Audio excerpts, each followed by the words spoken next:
Gaby, aku mau bicara. Robby terpaksa menunggu sang istri di depan supermarket arket miliknya.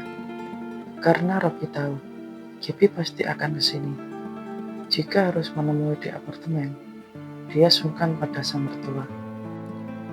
Pria itu sampai mengorbankan waktu meeting dengan klien penting. Robby mewakilkan pada sekretaris dan asistennya di kantor demi menemui Gaby. Robby tidak mau jika masalahnya dengan Gaby semakin berlarut-larut. Robby bisa gila jika tidak segera membawa Gaby dan anak-anak kembali ke rumahnya.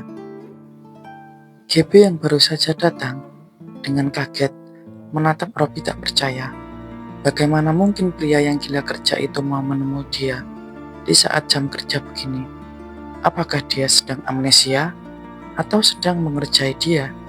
Bahkan dulu saat masih hidup bersama, saat salah satu anak mereka sakit, Robby tetap tidak mau libur kerja. Robby lebih mengutamakan pekerjaan di atas segalanya. Apakah sejak dia tinggal beberapa hari ini dia jadi berubah? Ada apa, Mas? Tanya wanita cantik dengan setelan kerja warna abu-abu itu. Seperti biasa, Gaby selalu terlihat cantik dan menarik. Robby semakin menyesal. Mengapa dia begitu bodoh mengkhianati wanita sesempurna Gaby? Dia istri yang baik dan mama yang sempurna buat anak-anaknya.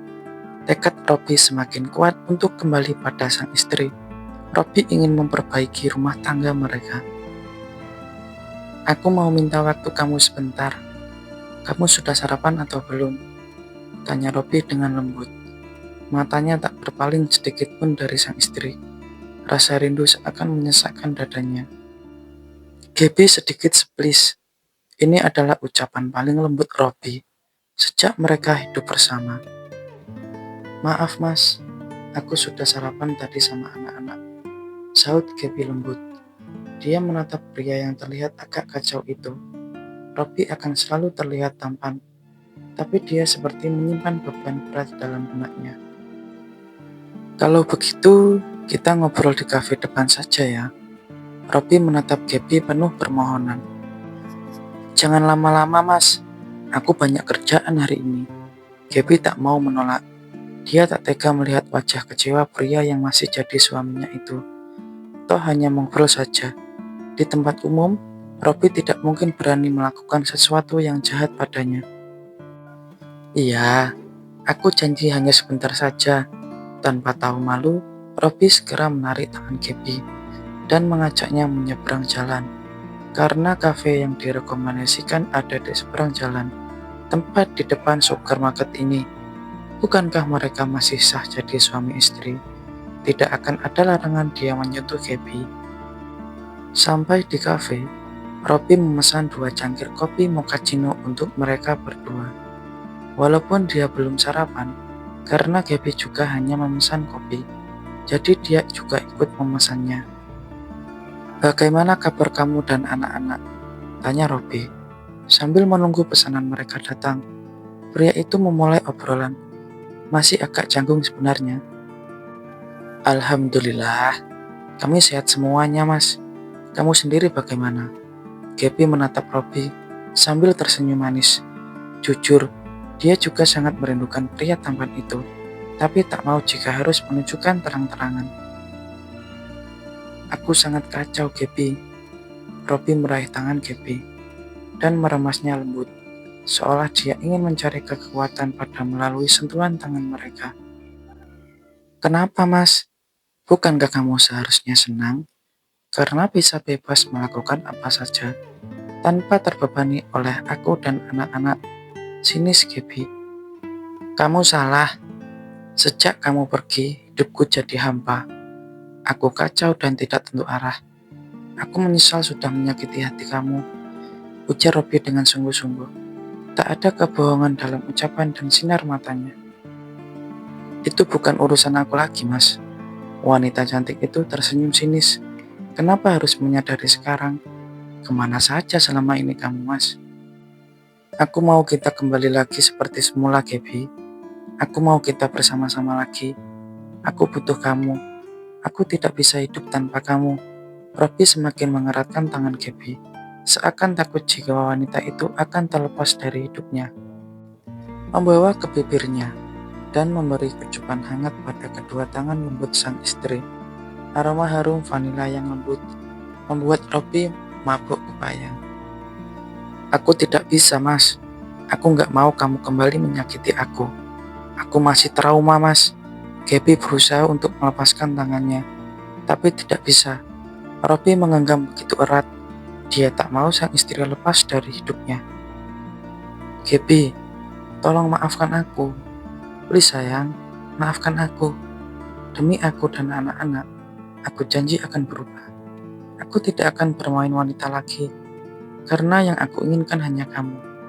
Aku nggak butuh wanita di luar sana, karena kamu sudah sangat sempurna. Robby terus mengibah dan memohon pada sang istri agar mau memaafkan dirinya. Gaby terdiam. Dia mencoba meresapi apa yang baru saja diucapkan oleh suaminya, berharap itu hanya kurukan belaka. Tapi Robby tampak serius saat mengucapkan kata demi kata itu. Aku nggak tahu, Mas. Gaby menggelengkan kepalanya. Jujur dia bingung saat ini. Cintanya pada Robby masih tetap utuh, tapi untuk memaafkan butuh waktu agak lama. Tolong pikirkan lagi ya. Ternyata aku sangat mencintaimu. Aku nggak bisa hidup tanpa kamu. Aku butuh kamu dan anak-anak, Gab. Selama ini aku ternyata salah. Aku butuh waktu untuk berpikir, Mas. Aku nggak bisa jawab sekarang. Gaby tersenyum tipis. Semoga saja Robby mau mengerti. Iya sayang, aku akan menunggu jawaban dari kamu. Tak ada yang bisa dilakukan Robby kecuali hanya mengalah dan bersabar. Kesalahan dan dosanya pada istrinya sangat besar. Tentu tak akan mudah Gaby mau memaafkan dirinya. Mungkin dia harus berjuang agak keras agar bisa membawa Gaby dan anak-anak lagi ke rumahnya. Setidaknya dia sudah berniat baik dan berusaha untuk meminta maaf pada istrinya. Maaf Mas, aku juga butuh bicara sama Papa. Maafkan aku nggak bisa menjawab sekarang. Iya, aku mengerti. Sementara itu di warungnya, Big Nur tengah sibuk melayani para pembeli. Sedangkan Erika tadi dia disuruh sarapan lebih dahulu. Big Nur kasihan jika melihat keponakan dan calon cucunya sampai kelaparan. Big Nur mau bayam dong 2 ikat. Sama ini ikan nilanya 1 kilo saja, ujar seorang ibu-ibu yang memakai hijab instan warna coklat tua. Boleh Bu Eko, tambah apa lagi? Dengan penuh semangat, Big Nur mengambilkan apa yang diinginkan pembeli itu. Tambah cabai 1 ons saja, Bik. Siap, Bu. Oh iya, mana Erika? Kok nggak kelihatan? Biasanya dia bantu Big Nur kan? Tanyanya mulai kepo. Ada di dalam, sedang sarapan, Bu. Sudah siang ini. Kasihan nanti calon cucuku lapar di perutnya. Kasihan ya, mana masih muda, sudah ditinggal suaminya. Apa nggak pengen nikah lagi, Bi? Untuk saat ini dia masih belum memikirkan menikah lagi, Bu. Mau konsentrasi sama kandungannya. Jawab Big Nur singkat. Dia tidak suka jika orang sudah mulai kepo dengan kehidupan keponakannya. Oh iya, Bi. Semoga saja nanti Erika akan dapat jodoh lagi ya. Kasihan, mana dia cantik dan masih muda lagi. Iya Bu Eko, amin. Setelah selesai membayar, wanita itu segera pamit pulang. Big Nur merasakan lega karena terbebas dari wanita itu. Selamat siang Big Nur. Suara berat dan sopan membuyarkan lamunan Big Nur. Nak Andi, mau belanja apa? Tanya Big Nur ramah. Saya mau ngobrol saja Big Nur. Maaf, apa ada waktu sebentar saja? Tanya pemuda yang memakai celana jeans dan kaos santai itu. Bisa nak. Tapi maaf kalau sedikit terganggu sama pembeli ya. Tidak apa, Bi. Aku hanya sebentar. Ayo duduk dulu, nak. Dengan ramah Big Nur mempersilakan Andi duduk. Keduanya duduk bersebelahan di kursi teras yang terpisah oleh meja kecil di tengah-tengahnya. Mau minum apa, nak? Tidak usah repot-repot, Bi. Aku hanya mau minta tolong pada Bibi, ujar Andi dengan sungguh-sungguh. Ada apa ini? Big Nur tersenyum tipis. walaupun dia sebenarnya sudah bisa menebak ke arah mana ucapan Andi, apalagi jika bukan soal Erika. Aku mau minta tolong sama Bibi untuk mau membujuk Erika. Aku benar-benar sangat serius dengan Erika, Bi. Aku ingin menikahi dia dan menjadi ayah dari anaknya, gumam Andi lirih.